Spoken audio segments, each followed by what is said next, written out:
Halo, perkenalkan nama saya Abu Hadar Mutawakil.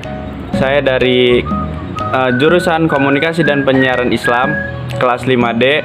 Di sini saya akan menjelaskan tentang learning journal dengan mata kuliah Produksi Siaran Televisi dengan dosen pengampu Pak Adi Kusuma. Jadi minggu kemarin Pak Adi menjelaskan tentang mata kuliah Produksi Siaran Televisi yang disajikan pada semester 5 merupakan mata kuliah pilihan program studi yang diambil oleh mahasiswa pada mata kuliah ini. Mahasiswa diajarkan untuk mengenal apa itu televisi, sejarah televisi, penyiaran televisi,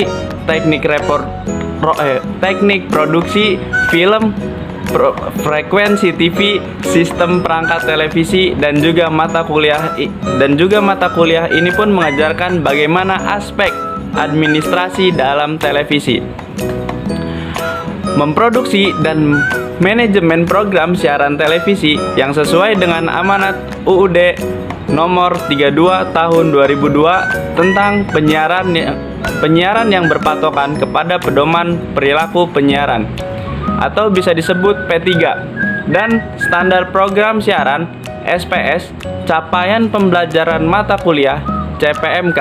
1. Mampu memahami televisi secara menyeluruh baik secara teknis dan non-teknis. 2. Mampu membuat program siaran yang bermutu sesuai P3 dan SPS. Yang ketiga, mampu menjadi broadcaster handal sebuah stasiun televisi. Yang keempat, mampu memahami dan menyusun setiap tugas dari setiap divisi yang ada di sebuah stasiun televisi. Yang kelima, mampu menjadi praktisi penyiaran televisi visioner, berkualitas, dan berdedikasi tinggi. D. Materi pembelajaran atau pokok bahasan, konsep dari televisi, penyiaran televisi, karakteristik televisi, dan sejarah televisi, regulasi penyiaran televisi di Indonesia. Sistem komunikasi pada frekuensi radio, siaran televisi, dan penggunaannya di Indonesia. Jenis-jenis frekuensi televisi, transmisi analog dan digital pada siaran televisi di Indonesia. Pengertian konsep jenis siaran televisi dan televisi sebagai salah satu komunikasi massa. Teknik dan jurnalistik penyiaran televisi, jenis-jenis, karakteristik iklan televisi dan peran penting iklan televisi. Pengembangan produksi dan produksi siaran televisi pada news dan entertainment, administrasi, organisasi, DM, dan manajemen televisi. Praktikum pada produksi dan pasca produksi, programming, dan pemasaran produksi siaran televisi. Media pembelajaran. 1. Perangkat lunak software siaran, software editing. Yang kedua, perangkat keras, laptop, infocus, laboratorium televisi kampus. Tugas tagihan. Tugas yang harus dikerjakan oleh mahasiswa yaitu: A. Tugas mingguan berupa pembuatan tugas mandiri learning journal, yaitu mahasiswa membuat rekaman video berdurasi 5-10 menit yang berisikan laporan pembelajaran dari pertemuan sebelumnya. B.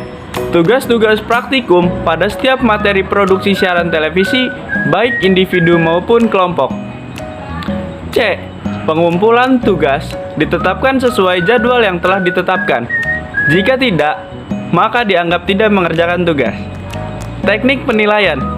Aspek-aspek yang akan dinilai untuk menentukan nilai akhir dalam perkuliahan. Dalam perkuliahan adalah: yang pertama, presensi kehadiran 15%. Yang kedua, ujian tengah semester 25%. Yang ketiga, ujian akhir semester 30%. Yang keempat, tugas 30%. Pada kuliah semester ini, jika terdapat mahasiswa yang berhasil publikasi jurnal berakreditasi Sinta dengan tema penulisan tentang ilmu komunikasi, khususnya tentang penyiaran televisi, maka mahasiswa bersangkutan berhak mendapatkan nilai A. Peraturan tata tertib dalam perkuliahan. 1. Pembelajaran dilakukan secara tatap muka. Yang kedua, mahasiswa harus hadir di ruangan toleransi keterlambatan 15 menit.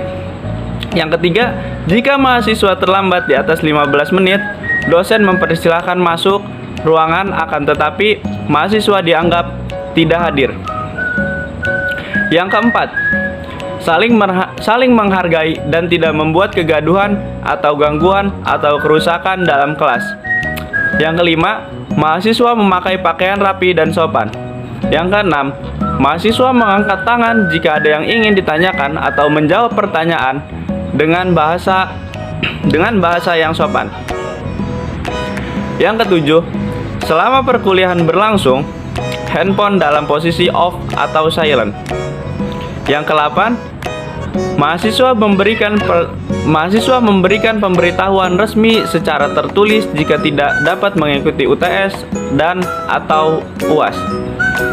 Yang kesembilan, mahasiswa tidak diperbolehkan mencontek ataupun memberikan contekan selama ujian. Mencontek dan memberikan contekan adalah pelanggaran akademik. Pelakunya akan dikenakan sanksi berupa nilai TL. Yang ke-10, jika berhalangan hadir dalam kuliah, mahasiswa harus izin H-1 via WhatsApp dengan menyertakan surat dari dokter atau jika sakit atau surat lainnya yang sesuai. Yang ke-11, mahasiswa yang boleh mengikuti UAS adalah mahasiswa yang telah mengikuti perkuliahan minimal 75% 11 pertemuan. Baik, terima kasih. Sekian learning journal dari saya. Itu saja yang bisa saya sampaikan. Wassalamualaikum warahmatullahi wabarakatuh.